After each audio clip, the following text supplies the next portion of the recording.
আমাদের মনে বড় হতাশা জাগে। আল্লাহর দরবারে আমরা খুব কাকুতি মিনতি করে দোয়া করে যাচ্ছি, কিন্তু সেই দোয়া কবুল হচ্ছে না। দর্শক শ্রোতা, এর কারণ কি? আপনাদের সামনে একটি ঘটনা আমি উল্লেখ করতে চাচ্ছি। ঘটনাটি উল্লেখ হয়েছে দুরাতুন নাসিহিন নামক একটি কিতাবে। হযরতে ইব্রাহিম ইবনে আদহাম রহমতুল্লাহি আলাই বসরার এক গলি দিয়ে হেঁটে যাচ্ছিলেন।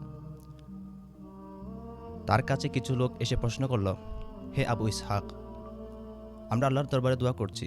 মহান রব্বুল আলামিন কোরআনুল কারীমে বলেছেন, উদউনি আস্তাজিব লাকুম, হে আমার বান্দারা, তোমরা আমাকে ডাকো, আমি তোমাদের ডাকে সাড়া দেব। কিন্তু আমরা আল্লাহর কাছে প্রার্থনা করি, দোয়া করছি, কাকুতি মিনতি করছি, কিন্তু আমাদের কোনো দোয়াই ফলপ্রসূ হচ্ছে না। তখন হযরতে ইব্রাহিম ইবনে আদহাম রহমতুল্লাহি আলাই তাদের প্রশ্নের জবাবে বলেন যে, তোমাদের অন্তর 10টি কারণে মৃত হয়ে গিয়েছে, যে কারণে তোমাদের দোয়া আল্লাহর দরবারে কবুল হচ্ছে না। তখন হযরত ইব্রাহিম ইবনে আদহাম রহমতুল্লাহি আলাই তাদেরকে সম্বোধন করে বলেন সেই 10টি কারণগুলো। প্রথমটি হচ্ছে, তোমরা আল্লাহর কথা বলে থাকো, তোমরা আল্লাহর কাছে আল্লাহর পরিচয় মানুষের সামনে তুলে ধরো, কিন্তু তোমরা তার হক আদায় করো না। বান্দার কাছ থেকে আল্লাহ রাব্বুল আলামিন যে অধিকারগুলো পাওয়ার রাখে সেগুলো তোমরা আদায় করছো না।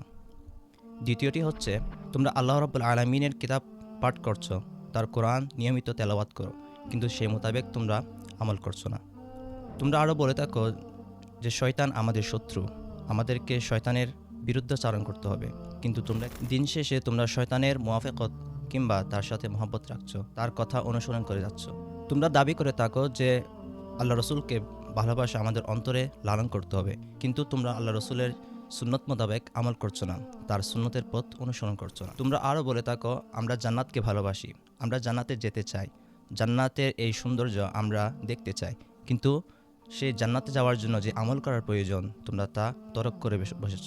তোমাদের মুখে এ কথা ফুল জুড়ে জুড়ে যে আমরা জাহান্নামে যেতে চাই না, আমরা জাহান্নামকে ভয় করি, কিন্তু জাহান্নামে যাওয়ার জন্য যে কাজগুলো প্রয়োজন সেগুলোই তোমরা করছো। তোমরা একে অপরকে বলে থাকো যে মৌত সত্য, মৃত্যু একদিন আসবে, এবং এভাবে মানুষের কাছে তোমরা উপস্থাপন করো যে কুল্লু নাফসিন যায়িকাতুল মৌত, কিন্তু তোমরা সেই মৌতের জন্য কোনো প্রস্তুতি অবলম্বন করছো না। তোমরা সবসময় মানুষের গীবত, তার দোষগুলো চর্চা করে থাকো, কিন্তু নিজের দোষের দিকে তোমরা একটিবারও তাকাও না। তোমরা নিয়মিত আল্লাহর রিজিক আহরণ করে থাকো, আল্লাহর নিয়ামত রাজি তোমরা ভক্ষণ করে থাকো, কিন্তু একটিবারের জন্য আল্লাহর দরবারে শুকরিয়া আদায় করো না। নিয়মিত অনেক মানুষ দুনিয়া ছেড়ে পরজগতে চলে যাচ্ছে, মৃত্যু আমরা দেখছি, একজন মানুষকে আমরা গিয়ে দাপন করছি, এরপরেও আমরা সেখান থেকে কোনো ইবরত হাসিল বা শিক্ষা গ্রহণ করছি না।